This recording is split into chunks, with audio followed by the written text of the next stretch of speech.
그게 이제 조금씩 지나고 났는데, 이게 강도가 좀 심해진 거지, 이제 점점. 뭐, 기물파도는 부신다거나, 뭐, 자기 집안에서 무슨 뭐, 볼링공 같은 거를 떨어뜨려갖고, 동에 있는 사람들 전체가 다 들을 정도로 시끄러워서 신고가 많이 들어갔었어요.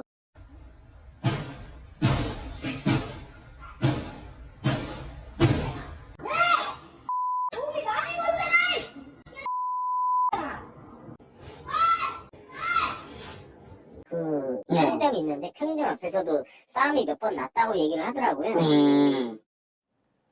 아이고 박 변호사님. 자, 제보자 얘기부터 먼저 해야 되겠습니다. 이 사람은 아유. 꼭대기층에 거주하고 있는 사람이고 제보자의 얘기에 따르면 이 꼭대기층의 거주 여성 뭔가 좀 신경질적인 사람이 정도 생각을 했는데 코로나 팬데믹 그때부터 뭔가 이상해졌다라고 얘기를 좀 하고 있는 그런 상황입니다.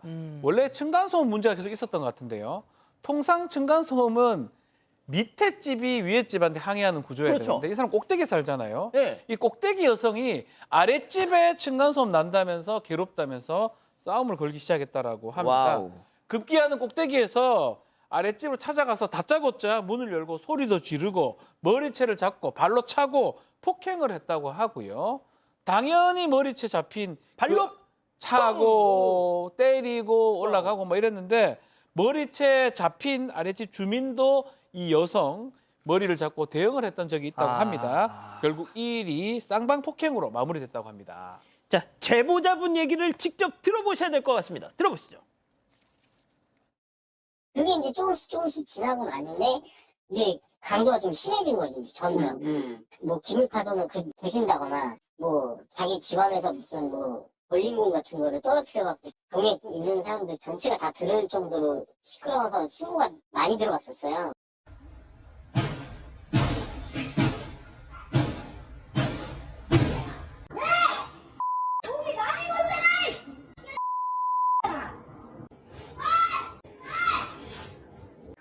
편의점이 있는데 편의점 앞에서도 싸움이 몇 번 났다고 얘기를 하더라고요. 양 변호사님. 너무너무 심각해 보이는데 뭐 이런 문제들로 해서 쌍방폭행을 하면 벌금형도 받은 적이 있다고 합니다. 근데 그때부터 더 심각해져가지고 자기 집에서 자기가 층간소음을 내놓고 경찰에는 또 이 층간소음이 또 신고를 하고요.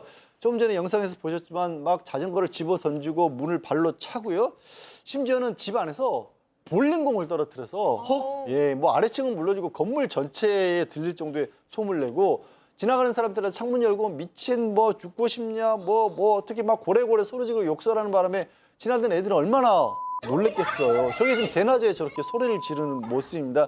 그리고 집 밖에다 계속 쓰레기를 내놔서 그걸 또 지적을 했더니 뭐 뭔 상관이냐고 이렇게 폭 욕설을 하고 그냥 지금 이 건물에서는 이웃들이 가능하면 아예 부딪히지 않으려고 노력을 하고 있다고 하는데 집 밖에 나서 그 주변의 편의점 앞에서도 여러 차례 싸움을 일으켜서 동네에서는 이걸 유명하다고 해야 될지 악명이 높다고 합니다.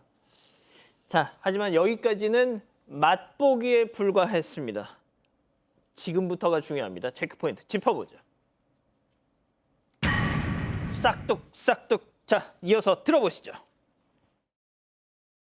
제가 내려가는데 엘리베이터가 작동이 안 된 거예요. 그냥 단순히 고장이 난 줄 알고 이거 수리 좀 해달라고 전화를 했어요. 그래서 이제 출근을 했는데 엘리베이터 관리 사장이 저한테 문자를 보냈어요. 그 문자에 이제 그 배전판에 있는 그 절단돼 있는 그 사진이랑 이렇게 누가 훼손을 했다. 아무렇지도 않게 가위를 들고 나와서 그 배전판을 아무렇지도 않게 열고 마치 어디를 끊으면 전원이 차단되는 걸 아는 사람이냐 막 잘라나가기 시작을 하더라고요. 그걸 확대해서 보니까 그 엘리베이터 전원이 그 LED 판이 열려있는데 그게 행위를 몇 번을 하고 나서 그게 차단이 딱 되더라고요. 와, 어떻게 살아?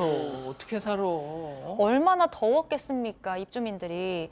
제 제보자의 말처럼 멀쩡하던 엘리베이터가 갑자기 작동이 안 돼서 고장 신고를 한 게 4월 25일이었습니다.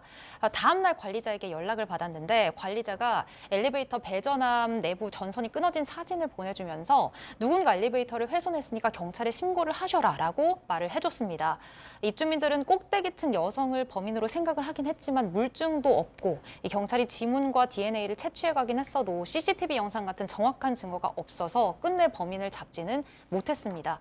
결국 입주민들이 직접 수리비 500만 원을 모아서 이 엘리베이터를 고쳤는데요. 그게 7월 1일입니다. 그러니까 약 2달이 좀 넘게 지난 후에 이제 엘리베이터를 고친 거예요. 그리고 엘리베이터 앞쪽으로 CCTV를 설치했는데요.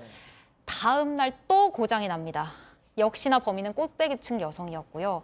이번엔 CCTV에 7월 2일 오전 6시쯤 여성이 집에서 가위를 가지고 나와서 배전함 문 열고 전선 자르는 이 영상이 이렇게 찍혀 있었습니다.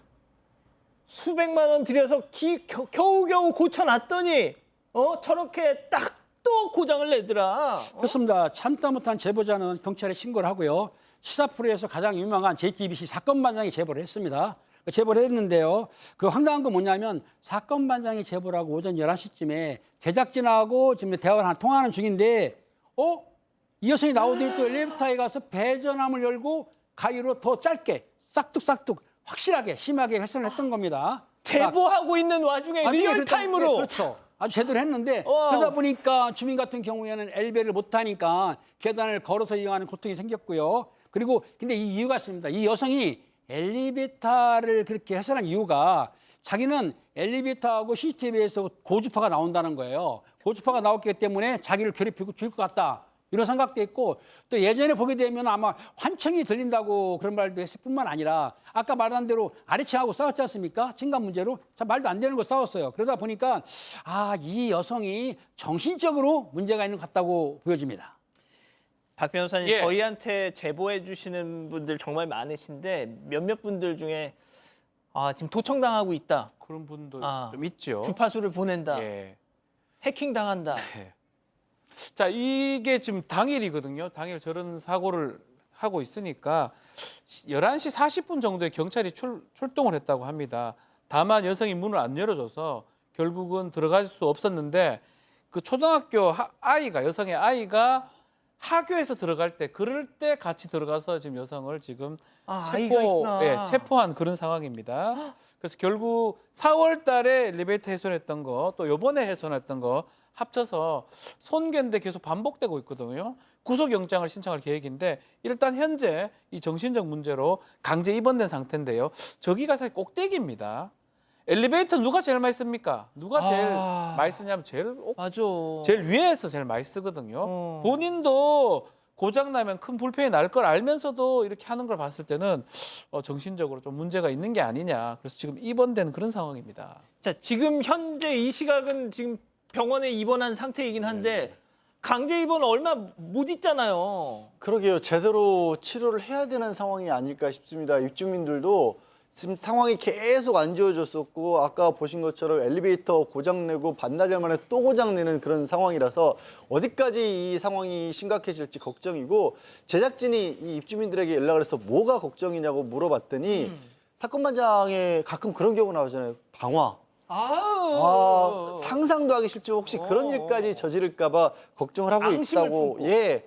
저는 초등학생 딸이 있다니까. 그게 제일 무서워. 저는 이게 너무 참 무섭습니다. 그리고 저 엘리베이터 수리비만 1, 2차 합쳐서 2,700만 원이 들었대요. 저기에 거주하시는 분들이 집마다 각 가정마다 200만 원씩 부담을 해야 된다라고 하고 이거 여성 부모가 수리비 주겠다라고 말씀을 하셨다고 하는데 강제할 수는 없는 거거든요.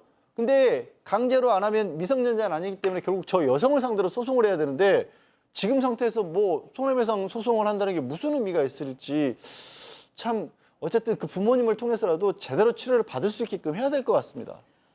그 초등생 아이가 제일 걱정입니다.